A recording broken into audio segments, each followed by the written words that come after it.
Hey there, everybody. Pastor Chuck Mackey here. And I just want to speak to you for a few moments today on the topic of offenses. I don't possess the power or the ability to promise you a pay raise this month, a new car, or even an accident-free week. But one thing I can certainly promise you is that you will have the opportunity to be offended, either today or in the near future. Jesus said in Luke chapter 17, verse 1, that it is impossible for offenses not to present themselves. We can and will not escape the attempt and sting of offenses in the world. Another version says that the things or temptations that cause people to stumble or sin are bound to come. Did you hear that? They are bound to come. So, what then are offenses? I'm glad you asked. An offense is described as a breach in the law or an illegal act. It is also described as an annoyance or resentment brought about by a perceived insult or disregard for oneself or one's principles. So, a betrayal of marital trust or business contract are offenses. An unkind comment of someone's weight, someone playing music too loud in study hall, someone wearing your clothes without permission, can all be offensive. Sometimes just a person's body language can cut you deeply. Different persons perceive offenses in different ways. Sometimes just your very presence, did you know that? Just your very presence, or your personality, your laugh, your smile, your hairstyle can make persons feel offended. Today, someone may cut in on you while driving. You may feel or receive poor customer service. A friend may lie to your face and make you feel disrespected or stupid. Sooner or later, friends, someone or something will get under your skin, irk, and offend you. So, what then is the purpose of offense? Well, let's use football for an example. A sport in which I am by no means an expert, but let's try to use that example. So we have the defense and the offense. The offense has the ball in hand and is trying to run it deep into your territory and humiliate you for you not being able to prevent or stop their plays. They will try time and time again to advance their agenda. Your job as the defensive is to keep them out of your backyard by blocking, tackling, or doing whatever it takes legally to stop them from doing so.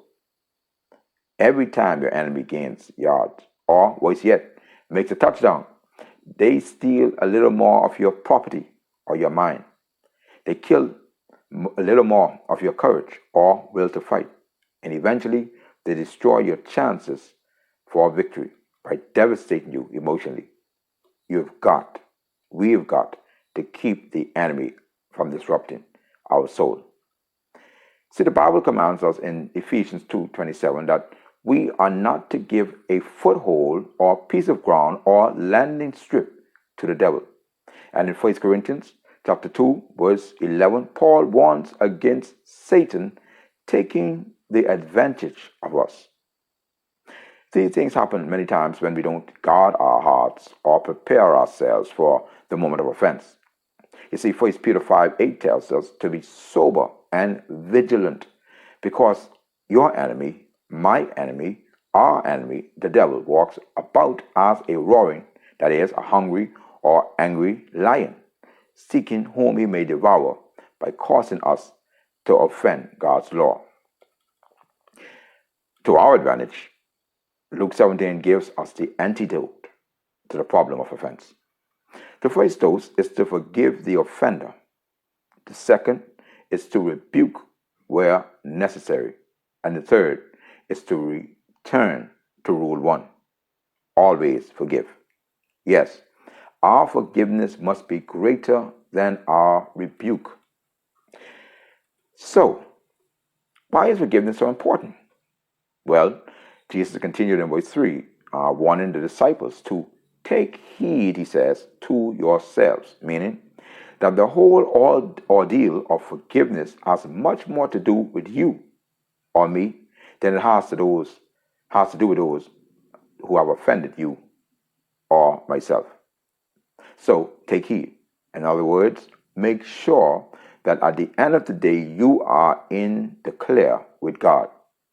You see, this was an echo from what Jesus stated in Matthew chapter 6:15, that if you don't forgive others their trespasses, neither will God your Father forgive you. So just be reminded today that people are going to hurt you by what they say, what they do, or by what they do not say or do. They will offend you by omission and by commission. They will in some way rub you the wrong way.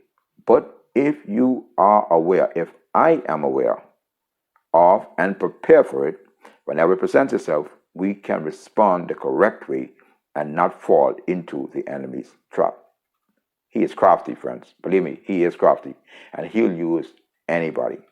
He never plays by the rules. Now, later in Hebrews chapter 12:15, the writer warns about a bitter root that defiles, corrupts, and infects many more people than yourself. See, our response to offense can be contagious. So let's not catch something that we don't want to spread. Well, thank you for listening to another episode of Things Worth Thinking About with yours truly, Pastor Chuck Mackey. And that's Chuck with a C. It's been a pleasure having to set your mind for this day. So, finally, friends, whatsoever things are true, whatsoever things are honest, whatsoever things are just, whatsoever things are pure, whatsoever things are lovely, whatsoever things are of good report, if there be any virtue, and if there be any praise, think on these things. Philippians 4, verse 8. On our next Facebook episode on Tuesday morning, we'll go further into this topic of offense and forgiveness. And in the meantime, my friends, remember, you can take your mountain. This has been another time with Pastor Chuck Mackey. My number is 404-698-8625. That's 404-698-8625. Or hit me up on Facebook, Chuck Mackey. You know where to find me. Or WhatsApp at the same number, Chuck Mackey. God bless you. Enjoy your day.